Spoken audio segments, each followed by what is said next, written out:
Shalom, sahabat yang baik hati. Salam sehat selalu bagi kita semuanya.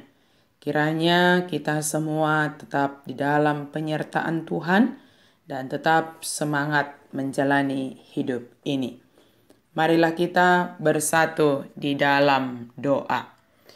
Kami memuji memuliakan Engkau ya Tuhan yang maha baik, yang memberkati kami senantiasa di dalam hidup ini.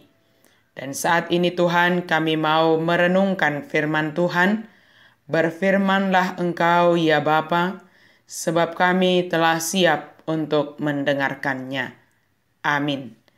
Firman Tuhan bagi kita pada hari ini dari Habakuk 2 ayat 20. Tetapi Tuhan ada di dalam bait-Nya yang kudus, berdiam dirilah di hadapannya, ya segenap bumi. Alai di bagasan joro habadion nado anggo Jahoba, ikon hohomma maradopon ibana sadok tanoon. Berdiam diri di hadapan Tuhan. Penyembahan berhala mungkin kelihatan seperti dosa yang tidak dilakukan oleh orang modern atau orang-orang zaman sekarang ini. Tetapi penyembahan berhala bukan sekedar sujud menyembah berhala-berhala.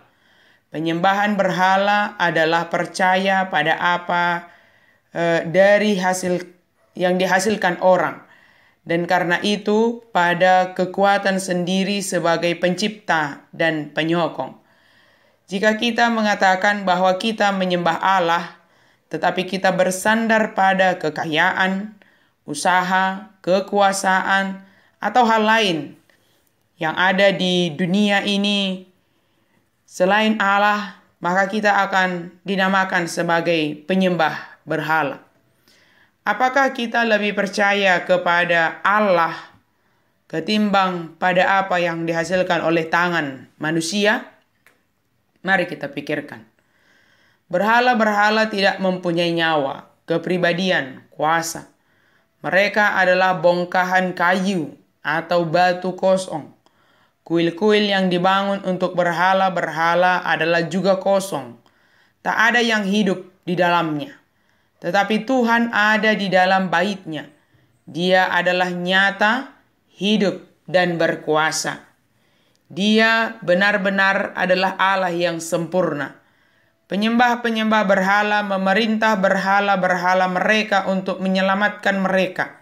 Tetapi kita yang menyembah Allah yang hidup, datang kepadanya dengan kekaguman dan penghormatan dalam hati.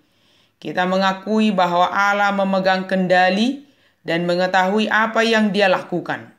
Berhala-berhala tinggal diam karena mereka tidak dapat menjawab. Sebaliknya, Allah yang hidup berbicara melalui firman-Nya. Mendekatlah kepada Allah dengan penuh hormat dan nantikanlah dengan berdiam diri untuk mendengar yang akan Dia firmankan. Tuhan ada dalam bait-Nya yang kudus bukan berarti Dia dibatasi hanya di dalam gedung yang kita anggap sebagai tempatnya, misalnya gereja. 1 Korintus 3 ayat 16, tidak tahukah kamu bahwa kamu adalah bait Allah dan bahwa roh Allah diam di dalam kamu? Allah yang kita sembah tidak dapat dibatasi oleh gedung, tetapi Dia berada dalam tempat yang kudus. Kita dikatakan adalah bait Allah dan roh Allah diam di dalam kita.